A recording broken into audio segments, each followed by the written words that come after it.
Let's have a look at the prizes. Anything terrifying? A double Ultra Ball could be impactful. One copy of Noctowl and over for Öjvind there. The one copy of Pidgey could be interesting, but it looks like our Birmingham Regional Finals is about to get started. We have Öjvind on the left playing that Charizard EX, Jonathan playing that Palkia Terapagos, and Öjvind is going to get us started here. Has led that copy of Pheasant Dippity EX. So in case you're joining us, let's run through how this Charizard EX archetype plays as he starts to turn off there with a Buddy Puffin. So Charizard EX is a bit of a beefcake Pokemon. 330 HP stage 2 with a ridiculous ability, letting you attach 3 fire energy when you evolve into it. Infernal Rain is what Öjvind will want to be announcing here.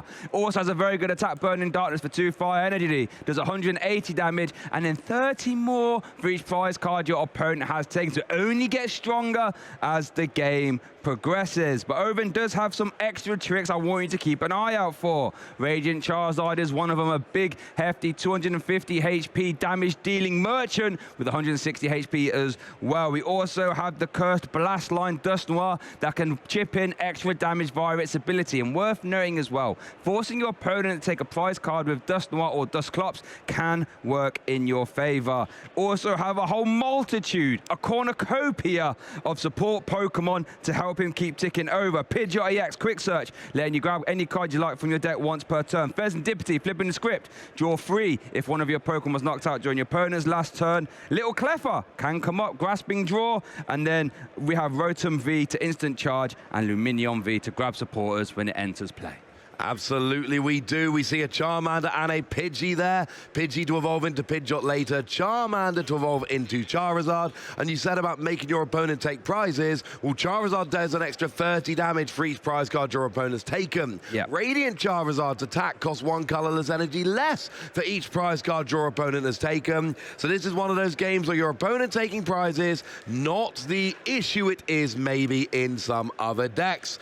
But it really here is, let's attack with Charizard. I am very hard to KO, and I deal a rather large amount of damage. And don't forget, viewers at home, Öjvind did make the final of the last regional he played at, and it was with this exact deck. So he's going to pass the turn over, double Buddy Puffin to fill that bench gloriously as he has. So now it is over to Jonathan to start us off. Ross, why don't you take us through Jonathan's deck? Well, this Palkia Terapagos deck really is built around, shockingly enough, Palkia and Terapagos. Terapagos is a Stellar Terra Pokemon, and it does 30 damage for each of your bench Pokemon in play. But because it's a Stellar Terra Pokemon, you can use Area 0 Underdepths, which lets you have 8 bench Pokemon. You can use Noctowl that when you evolve into it, searches any 2 trainer cards. And then you've got Palkia.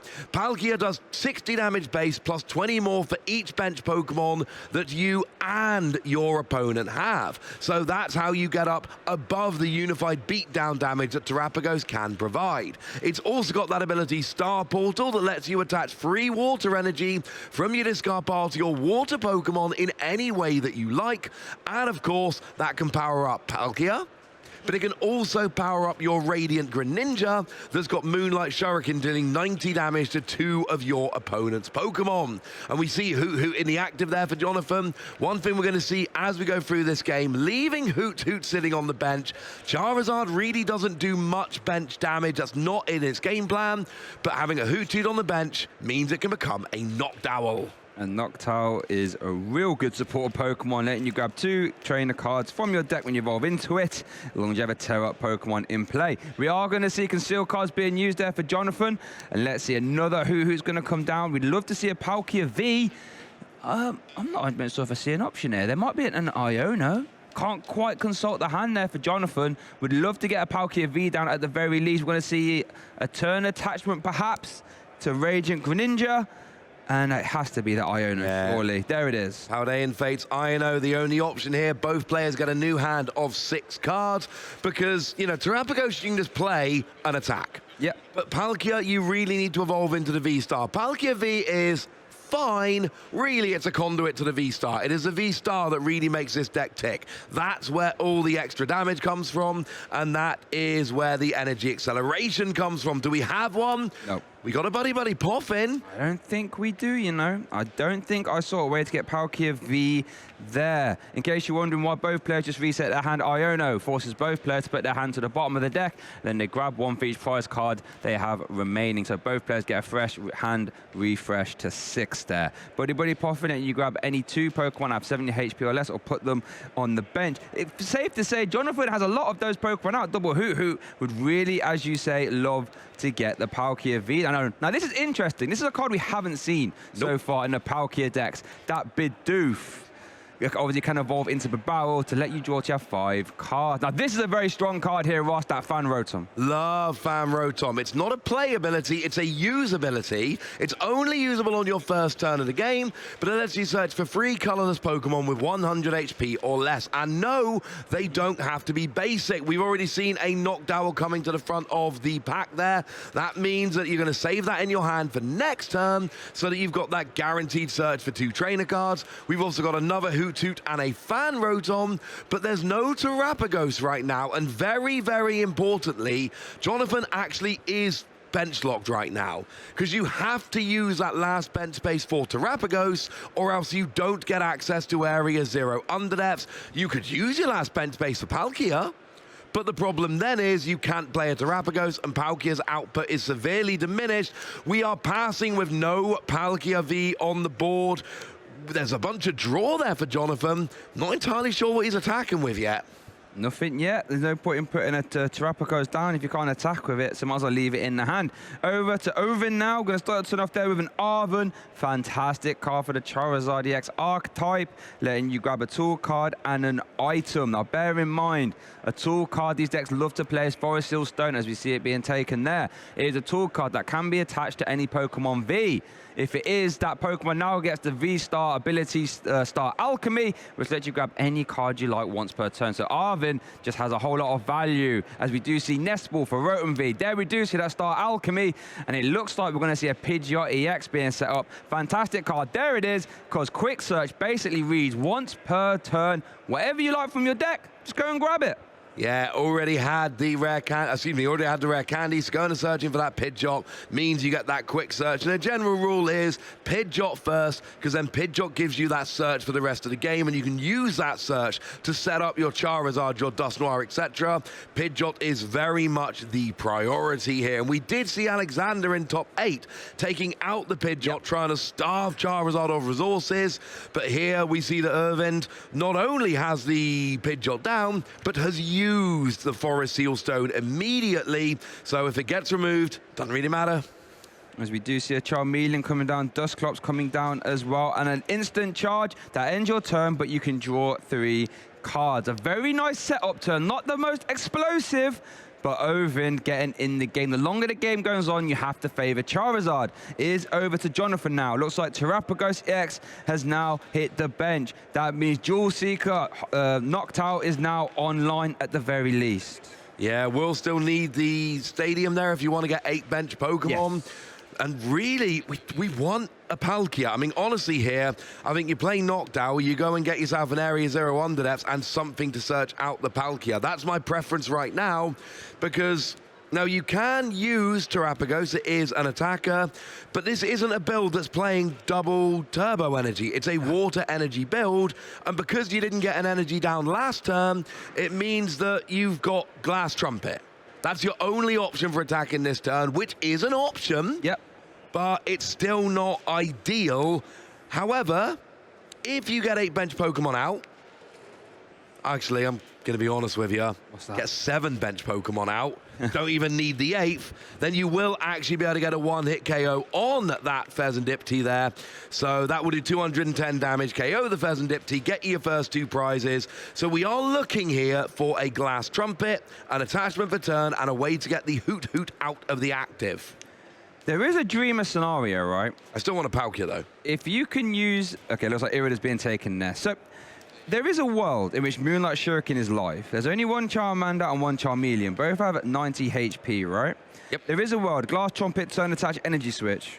That is currently live. Bit of a dreamer scenario. You'd also have to maneuver a Hootoo out the active. But let's keep that in mind. That could be a workaround. If you do see Irida being played, a supporter card letting you grab a water-type Pokemon and an item, Origin Form Palkia V ×2 being taken. The lovely artwork on them ones as well. Yeah, we got the lovely Oswaldo Cato artwork there. One of my favorite artists working in the Pokemon TCG. And here we are going to see a fan Rotom being discarded with an Earthen Vessel, going and searching out a couple of energy. I think the most likely thing here is working towards a Glass Trumpet. For your Terapagos, you need Glass Trumpet and Attach for turn, but it is possible here, like you say, to also weave in an energy switch to attack with Radiant Greninja. Now, if that's possible, that would be a phenomenal turn, because your energy acceleration comes from Charizard, your main attacker is Charizard. If you cut off that pipeline, it ain't gonna work. It's just a lot more effort to get there. Let's see what we can get. A Noctowl will help a lot, though. Really will. Glass Trumpet's already in hand as well. I think Jonathan's looking at this card pile. Wait a minute, what have I got in there? There's a lot of energy there already. Oh, we're eyeing it up there. We could Glass Trumpet. We can actually make it work when, you know, we could use Noctowl to go and get that energy switch. Do you want to use Noctowl to go and get that energy switch? Oh, there is an energy switch in the prizes. Oh, that's his only copy of energy switch. Oh, then we're not seeing that. It's in the prizes. Okay, well, that line of play is no longer live. As we do see the Glass Trumpet being played, letting you attach one basic energy to any two of your benched colorless Pokemon. So that's going to be one Terapagos, one on Fan Rotom. And we still have a turn attached left to go as well. So we could see a Unified Beatdown, perhaps? Unified Beatdown would KO Fezandipti right now, and I would quite enjoy that, frankly.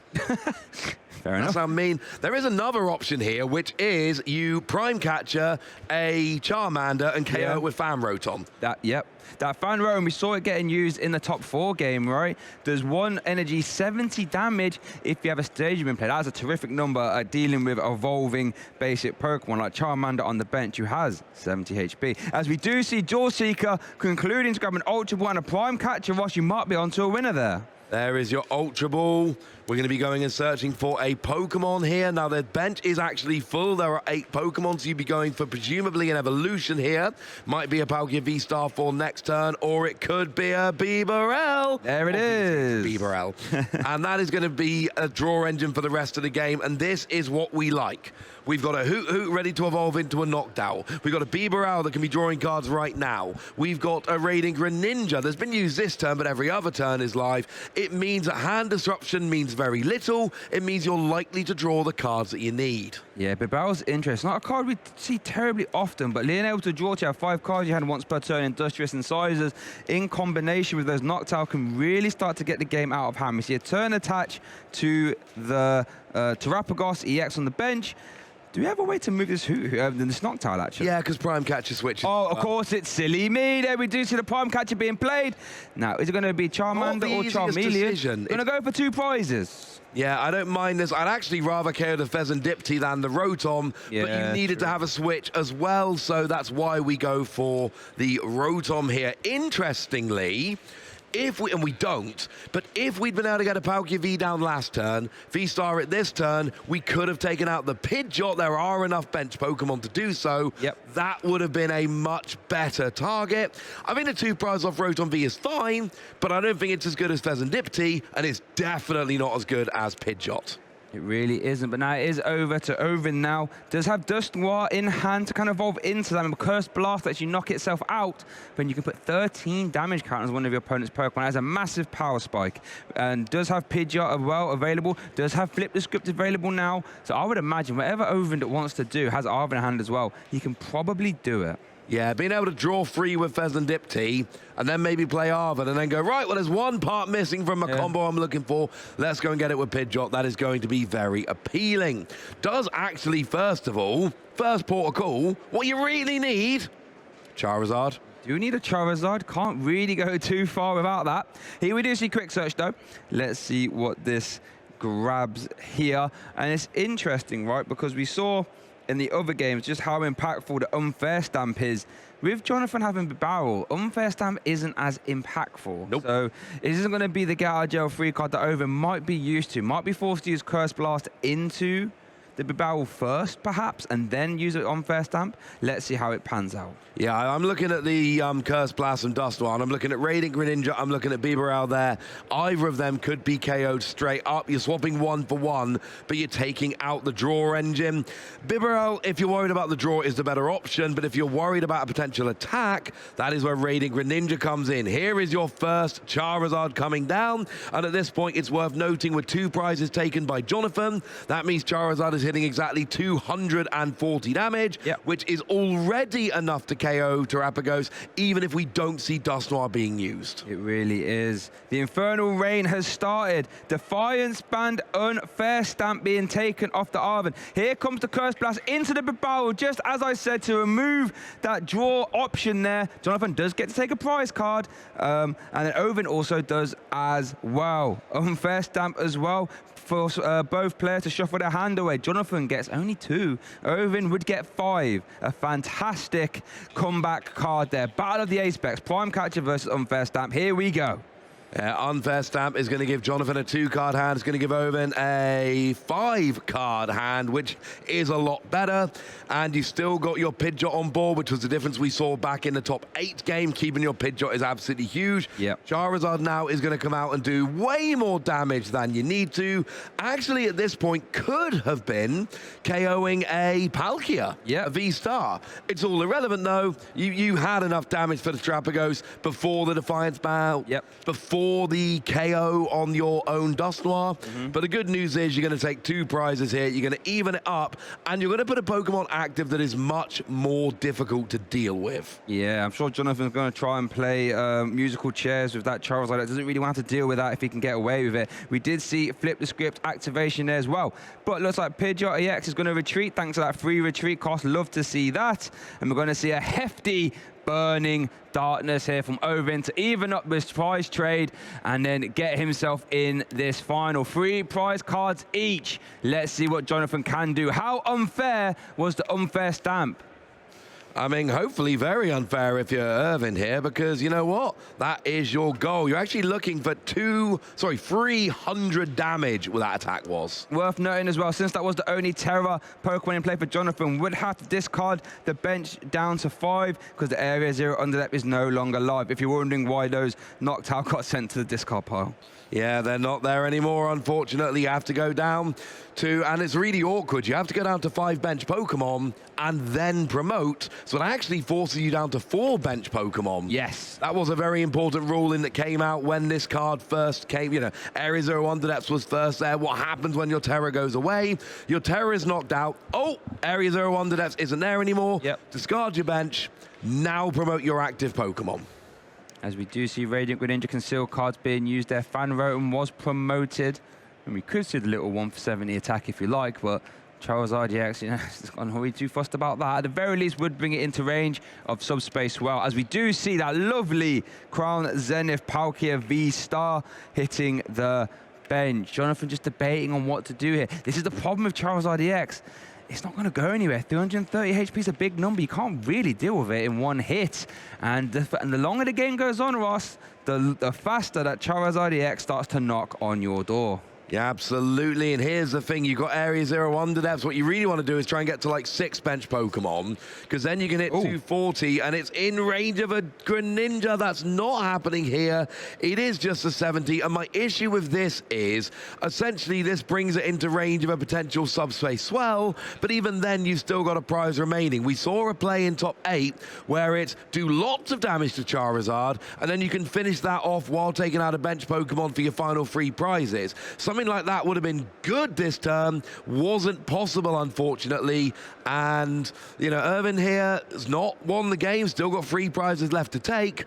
But you can go ahead in the prize race here just by taking out the Fan Rotom if you want to. And then you just finish off a Palkia next turn, and that's it. You win. You're over. He'd even just game 1 at least. He'd even use Bosch's orders that's currently in the hand. Take out that Palkia V on the bench. So I've got 1 prize card left. If you dare knock out my Charizard EX, the next Charizard EX will one-shot anything you can put down. Öjvind is in a fantastic position here. Going to start the turn off, though, with that quick search to grab any card he likes. Now, bear in mind, both players are tied on prize cards now, so that Defiance Band is not active, so it cannot hit to 180 damage yet.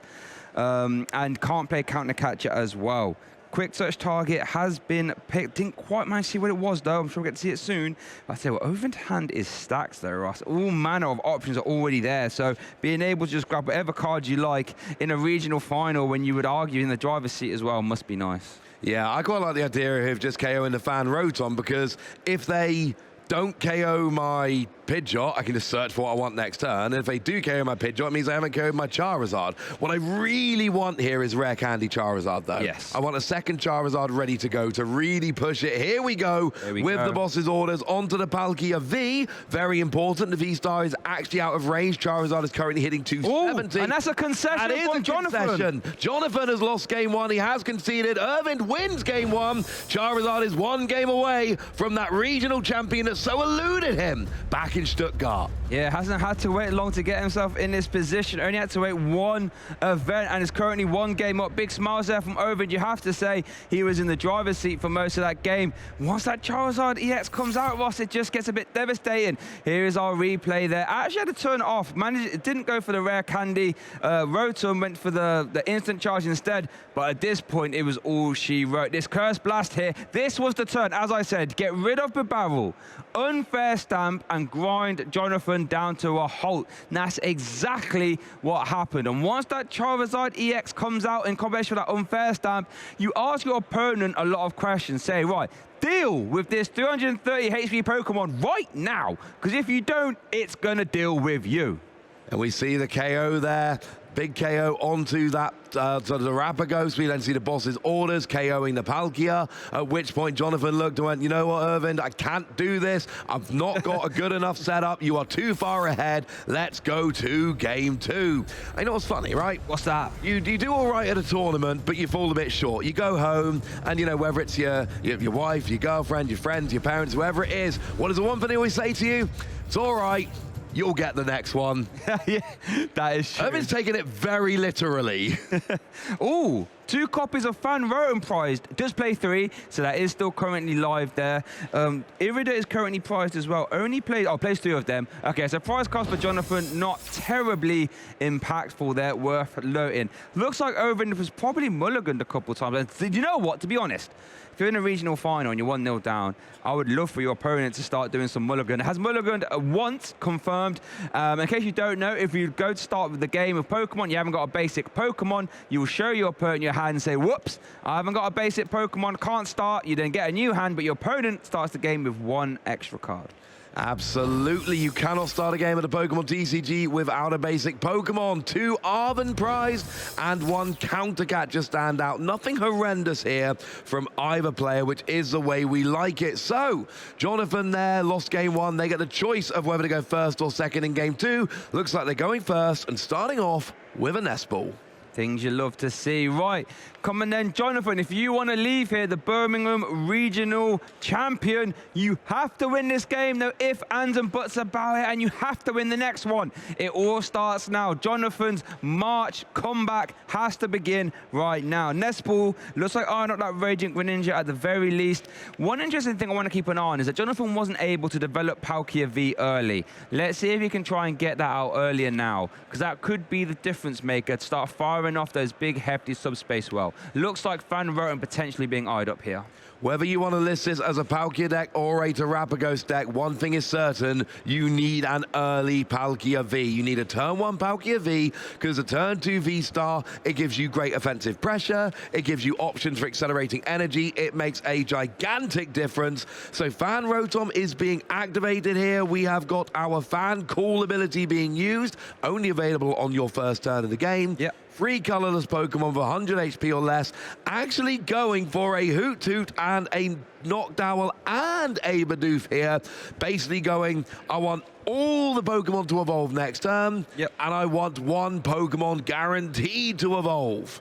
Sounds good to me. You know, if your hand doesn't get disrupted with Noctowl, you're laughing. And that Bidoof as well has that carefree constant ability. It's immune to bench damage while it's on the bench. Not super relevant, but, you know, nice to have. Let's see what else Jonathan has. They're going to bench a Terapagos. So now Area 0 Unadepts is live if he so desires.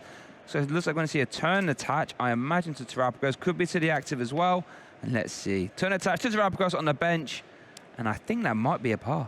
I like this because it means you don't have to get something like a glass trumpet or use your star portal next turn. It is already ready to go. Öjvind here is starting off, and what do we have? This hand isn't looking too great. There's a couple Ultra Ball, which is fine. Problem is, you'd like to try and build up resources with the Charizard deck. You know, if you don't have to quick search for, if you have some pieces of the puzzle, then you can quick search for one card at a time, right? If you're having to Ultra Ball super early on just to get your basic Pokemon down, it really limits options. I didn't see a supporter there at the first instance, so it looks like I would imagine we might see Ultra Ball for one Charmander, second Ultra Ball to grab Rotom instant charge, and that might be all she wrote. That might be. We have seen these Charizard players in the past at this tournament. If they can only have one basic on turn one, sometimes choosing the Pidgey over the Charmander, so you can get that Pidgeot and keep developing and make it more likely that you will get into that Charmander. You don't want a turn 3 Charizard, you want a turn 2 Charizard, but sometimes it's worth going for the Pidgey to at least make it more likely you'll get that Charizard. So it looks like we're going to see a little prize check there from Öjvind, something you see a lot on your first deck search. Just try and work out what resource you have available. Looks like it could be Lumineon. That is another option that has that Luminous Sign ability. When you put it into play from your hand onto your bench, you can grab yourself any supporter card, and it looks like Iono is being taken. Now, after this Ultra Ball, let's see what this grabs. But this Iono could be very big for Öjvind. We need to see some basic Pokemon, or at least ways to get them. Oh, we really do now if that Ultra Ball is going to conclude for a Rotom V. Buddy Puffin, Nest Ball, any combination of those and/or Charmander, of course, would be ideal. This could be a finals deciding Iono. I really like the decision to get Rotom here. Firstly, it's not searchable off a Buddy Puffin, so it's less likely to be grabbed off this Iono. But also, imagine a world in which you go and grab a Charmander and you get an unplayable hand off of Iono, you are completely stuck. If that happens here, you can at least use Rotom, but we got double Charmander. An Iono, that is. And a Nest Ball for Pidgey. Wow, there I said that could be a finals deciding Iono, and I tell you what, if that is the case, Iono must be good friend there with Öjvind, because double Charmander and Nest Ball, you couldn't realistically dream a better Iono for Öjvind there, straight back in the races, and of course can end the turn with an instant charge, 3 extra cards as well. Over to Jonathan, what a turn. More proof that Rotom was the right choice, because if he'd have gone and searched for Charmander there, he would have drawn into potentially 2 Charmander and a Pidgey and a Nest Ball for Pidgey or Rotom. Yeah. Or maybe if he'd searched Charmander, that second Charmander would have been a Rotom. I don't know. Jonathan here has got a Terapagos with an energy on. Bench is a Palkia V, but again, it's a turn 2 Palkia V. It cannot evolve until next turn now. Can get a KO on a Duskull for a prize at least, but if there's any gusting here, I wouldn't mind getting a KO on a Charmander or that lone Pidgey. That is true. Let's see. We're going to see Ultra Ball for Noctowl. If we're going to evolve a bench one, Jewel Seeker. Grab any 2 trainer cards. You're behind on prizes. Oh, what were you? It looks like Prime Catcher being eyed at Ross. Yeah, and that's what I said. I don't want a KO Duskull. No. Honestly, here I'm going Pidgey. Yeah? Again, I'm going for Pidgey here for the same reason that we've seen Charizard players go for Pidgey over Charmander when they have to choose on turn 1. Yeah. Pidgeot opens up the deck. If you've only got Charmander down, sometimes you draw Nout and it goes terribly. Yeah. Pidgeot means you keep drawing. That is true. Pidgeot is a door opener, so how about you close the door by getting rid of it nice and early. So it looks like Prime Catcher has been taken off the Noctowl at the very least. So he gets one more trainer card though, Area 0. Let's see, what is the attacker going to be? What is he going to go after? In game 1, we did go after the 2 prizer. And let's see what he goes after here instead. Unified Beatdown's the easy attack of choice here. Here we go. Ooh, this is exciting. Oh, I'm literally on the edge of my seat right now. I know how tempting it is to get those 2 prizes. There are still 2 copies of Boss's Orders in the deck. They are very searchable with Noctowl. I love the idea of cutting off that Pidgeot line. Yes, it is the Pidgey coming up. I've thought, and bonus, you don't even need to use Unified Beatdown. Fan Rotom's got your back.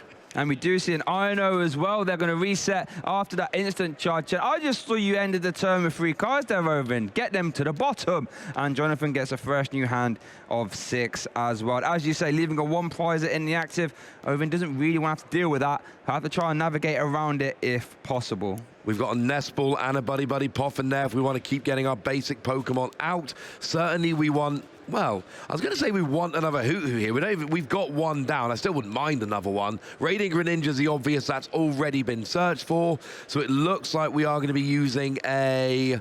Yeah, we're going to be using the Earthen Vessel, getting rid of Buddy Buddy Poffin, just getting a couple of water energy. What would it be? Grass energy. A couple of water energy there, and that is going to fuel at least one concealed card, if nothing else. I guess grass energy if you wanted to use Crown Opal, but that is not an option for Jonathan. So all water energy added to the hand as one gets discarded via concealed card. Now Jonathan is off to the races here. The engine is on. We are turboing through our deck here. And I love that fan row. I'm going to remove that Pidgey because in game one, Öjvind had access to Pidgeot all game. Didn't work out for Jonathan. So saying, right, how about I get rid of that right now? There we go. Fan row attack on a carry the Pidgey. Jonathan on the board here. What can Öjvind do? How did Ono treat you now? Because in the last turn, Ono was really kind. Let's see how it treated him now. We do have, had Rare Candy Pidgeot in hand as well. Yep. If you go after anything else and then your opponent drops Rare Candy Pidgeot, you feel bad. I always think, well, if I was my opponent, what would be the thing I most wanted? Yeah. And I'm thinking, I want the Pidgeot. So I'm like, right, get rid of the Pidgeot. And now we're giving up on the Pidgeot. There's 3 Charmander down.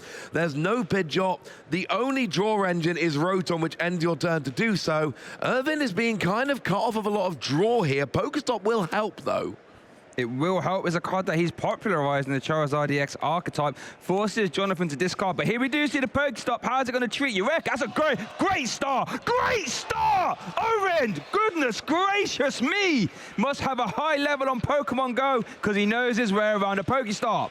And a Thornton. Are we going to get back the Pidgey? We got Candy Pidgeot off the PokéStop. Öjvind! Oh my goodness gracious me. Quick search is live. Things you love to see. That is one of the best plays we've seen of the weekend so far. You lose your only Pidgey, but you Thornton, a Pokemon you don't want on the field to get your Pidgey back. Rare Candy Pidgeot, then you get your Charizard. Öjvind is right back in this game. Öjvind's Infernal Rain has started as that Charizard EX hits the field. Going to announce Burning Darkness, turning off the lights here in the venue. It's about to get dark. What a turn that was. And the PokéStop unlocked it as well. Wow, Thornton PokéStop. Things you wouldn't expect to see. But here we go. There's the Burning Darkness. Öjvind's on the board here. Jonathan, what can you do, my friend? That was such a fun turn, getting that Pidgeot back. I mean, if you're Jonathan here, you're like, well, the only way you get to Pidgeot now is with a Thornton Rare Candy Pidgeot. What are the odds that happens? It turns out quite high. Thornton has always been an amazing card. It opens up so many options. I wish more people played it. Yep. Honestly, I think all the casters are a bit silly that nobody predicted it was going to be a big card this weekend. It's in my caster prediction. Thank you very much. Tried to sneak that one out. Okay. Here's over to Jonathan now that has promoted the Origin form Palkia V. Serendipity hits the field, so Flip the Script is live, can draw 3 cards from the deck. There's the Origin form Palkia V Star. There's an Earthen Vessel. So let's have a look. Trying to eye up is a KO on Pidgeot EX live. We need to see, I think, one more bench Pokemon, I believe. So we're currently at 10, so that's 260. So no, we're a little bit away, unfortunately. So we need an area 0 plus 1 more bench. So, I mean, we're no, I'm not sure that would do it either. 1 more would put you up to 280. That's how much Pidgeot. I was saying about Pidgeot, I would say. Oh, Pidgeot, yeah, Pidgeot. 1 more for Pidgeot. Yeah. I'm thinking about Charizard here. Charizard, we've been maxing out at 13, 260, 320. You'd still be 10 damage short, unfortunately. So, we are getting a couple of water energy here. That's off an Earthen Vessel. Yes. So we could attack with your Unified Beatdown, but it's really not what you're going for. We'll have to use your Star Portal if you want to attack with Palkia V-Star this turn. Yep. So we're going to Pheasantipity, we're going to flip the script, draw 3 extra cards as the boss's orders. There's an Ultra Ball and a Cancelling Cologne were the 3 cards off of Pheasantipity there. There is a world in which you can actually save your V-Star power, right? Because as we do see concealed cards being used, Energy Switch is currently in hand. So you can turn attach Energy Switch that energy from the bench Terapagos onto active, so you can still keep a hold of your V-Star power. And boss's orders is in hand if you want it. And I think there's a decent chance you do here. We saw that when Terapagos beat Charizard in top 8, it wasn't by KOing Charizard, it was by going after those bench Pokemon instead. And there are a bunch of prizes there that will be on the easier side. There is even a possibility here you could get a KO on, say, a Charmeleon and a Charmander with Moonlight Shuriken. I know every time I suggest Moonlight Shuriken, it doesn't happen. Yeah. I'm just saying I like double KOs of Moonlight Shuriken, and there are a couple of tasty targets on the board. There really is. Moonlight Shuriken is one of the best attacks in the game. Make no mistake about it. It's not a bad play by any means. Let's see what Jonathan does here. Still trying to conclude this Dual Seeker. Looks like Area 0 is being eyed up there. And, oh, I cannot... What card is that? I can't make that one out, unfortunately. Hopefully we'll lay it flat so we can see. But Area 0 is definitely one of them. Oh, it's a Kieran. Kieran does 30 extra damage. Ooh. So generally speaking, Palkia cannot extend to KO a Charizard, assuming your opponent sticks to 5 bench. If they go up to 6, you can actually do it. So you have 8 Pokemon, your opponent has 5, that's 13, that's 260 plus 60 base is 320. You are a little bit short. If you get to 7 bench Pokemon and play Kieran, you can KO Charizard here. That is possible. We lose an Area 0 Underdepths, a Lost Vacuum, and an Ino. I don't love losing the Stadium there or the supporter, and Lost Vacuum's not doing any good right now. No. That was not a great PokéStop, frankly. It wasn't, unfortunately. Öjvind there proving, you know, who the PokéStop master is, at least for that turn. Kieran is interesting. Didn't expect to see that too often, but here I think we do have energy switch in hands. We turn attachment to active. Are we going to see Starport or are we going to see the energy switch? Glass Trumpet. Okay, so that could be one on Terapagos, one on, what, Bidoof, I guess? Bidoof or Noctowl, doesn't really matter. It's an energy switch target. There we go, onto Bidoof. Love that Bidoof getting ready for action, perhaps. We'd love to see a Bidoof attack. Here we do see energy switch. Oh, nope, straight off the Bidoof. I'll have that, please, sir, says Palkia. It's an energy switch target. So do we have enough bench Pokemon now is the next question. You say we need to get to 7, right? I think 7 bench Pokemon with a Kieran will do it. There goes PokéStop. I kind of like this. You get rid of your own PokéStop to stop your opponent having an advantage from it. 7 would give you 12 bench Pokemon to... Yeah, so 7 bench Pokemon for you plus the 30 from Kieran would put you to exactly 330. The maths would work out. But if you can't get to 7 bench Pokemon, it is irrelevant. There's an Ultra Ball in hand, I believe. Is it going to be... We have one more Pokemon. Is it going to have to be Ultra Ball for Bidoof and try and draw into it? For Bibarel and try and draw into it. I should say yes. Because we've already flipped the script. We've already used concealed cards. There is no Hoot down that we can evolve into a Noctowl. And we've said this deck is very, very different depending on whether you have a Hoot down ready to evolve or not. If you do, access to pretty much your entire deck. If you don't, then you don't. Tell you what, if you're going to go for Bibarel, do you even preemptively play the Kieran to draw 1 extra card? That's risky, but that might be the sort of plays you have to do if you're 1 game down in a regional final. We do see the Ultra Ball concluding for the Bibarel. Has the Industrious Incisors ability, letting you draw 2. You have 5 cards in your hand. There's an energy in hand. We can't play that. We've already turned attached, I believe. Goodness, there's actually quite a few cards in the hand. Industrious Incisors is only going to draw you, I think, what, 1 right now? Do you play that Kieran now? No, because it's just going to draw the Bibarel now. It's Ultra Ball.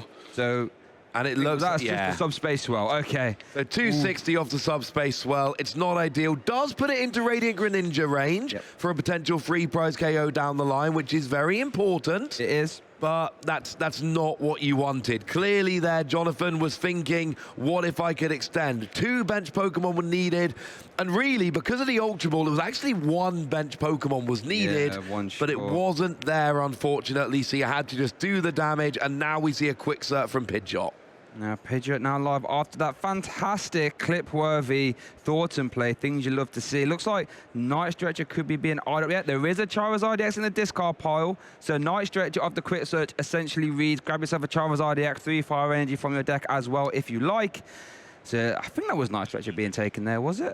It was, so there we go. There's Night Stretcher. I wonder who this is going to be for. That big Charizard EX hits the field. Infernal Rain activates once again. So 3 fire energy can be attached to a Pokemon any way you like. Just going to take the 1 here, though, because Burning Darkness has a 2 attack cost.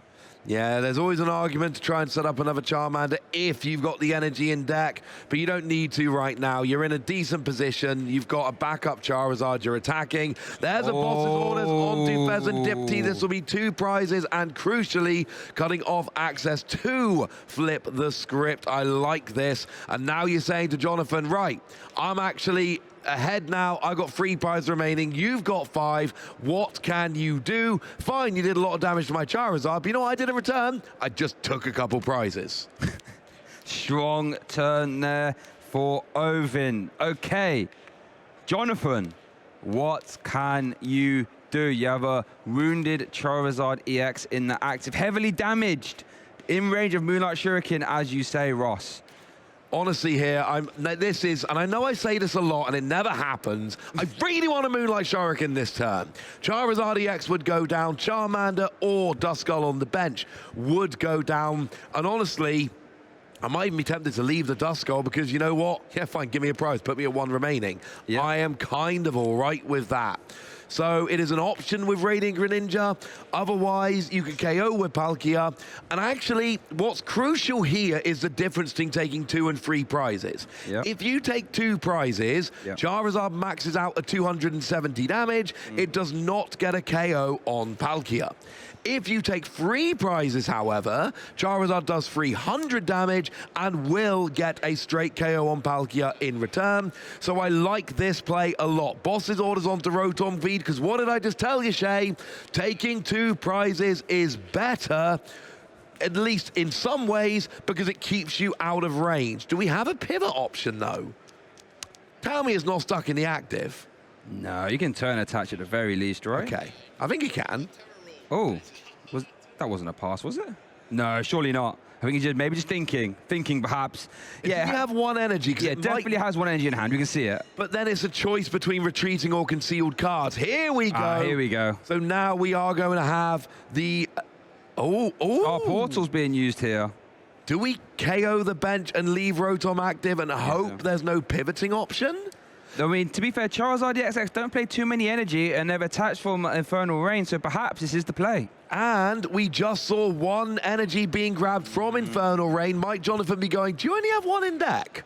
If you've got none in deck, that might help me out massively here. And it's not a deck that plays a huge amount of switching options. If this Rotom doesn't get out the active... Oh, no, it's a concession. You can't Moonlight Shuriken a benched Terra Pokemon, right? You cannot Moonlight Shuriken a benched Terra Pokemon. So we are just waiting to get that confirmation here. We are circling winner for Öjvind, and that means he is your Birmingham Regional Champion. And at the 2nd time of asking, he gets that automatic invite to the World Championships. Wow, what a victory there for Öjvind. A Charizard EX Masterclass going 1 further than the last regional in Stuttgart and doing it in convincing fashion as well. That final was an absolute Charizard EX destruction, and he'll be doing that all the way to the World Championships now in Anaheim.